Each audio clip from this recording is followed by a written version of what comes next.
Hello everyone, welcome back to my channel একে বাংলার আশা। কেমন আছেন সবাই? আশা করি ভালো আছেন। আমার নতুন একটা ভিডিওতে আপনাদেরকে অনেক স্বাগত, অনেক ভালোবাসা। আজকে আমি বানাচ্ছি পুঁই ছেঁচড়া মাছের মাথা দিয়ে। তাহলে চলুন কীভাবে বানাই দেখুন।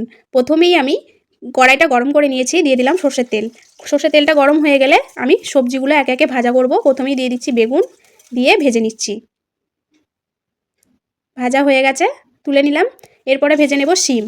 আমি শীতের সবজি নিয়েছি, আপনারা যদি গরমের সময় করেন তাহলে কিন্তু এটা পটল, ঝিঙে, তারপরে গরমে যা যা সবজি হয় এগুলো দেওয়া যাবে।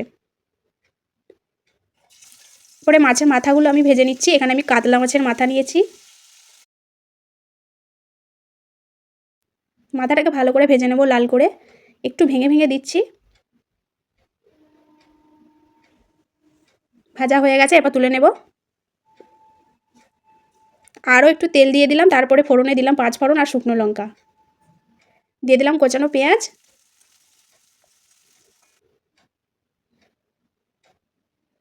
দিয়ে দিচ্ছি আদা রসুন পেস্ট।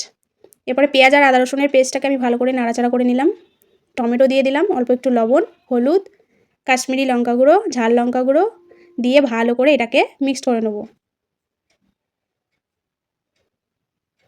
অল্প একটু জল দিচ্ছি, না হলে মশলাটা গায়ে লেগে যাবে। এরপর দিয়ে দেবো মাছের মাথাটা। মশলার সাথে মাথাটাকে ভালো করে কষিয়ে নেব। এবার দিয়ে দিচ্ছি পুঁই শাক, কুমড়ো। এবার ভালো করে মিশিয়ে নিচ্ছি। এই অবস্থাতে আমি একবার ঢেকে দেব। 10 মিনিটের জন্য ঢেকে রেখেছিলাম।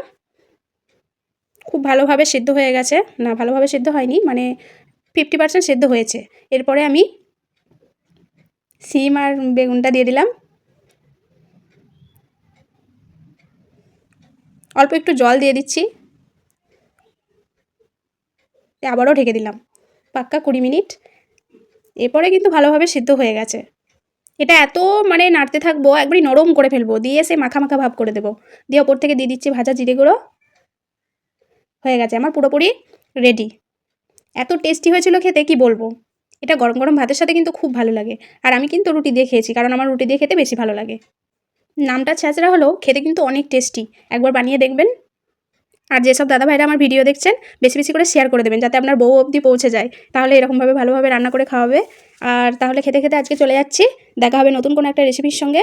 ততক্ষণে ভালো থাকবেন, সুস্থ থাকবেন। টাটা।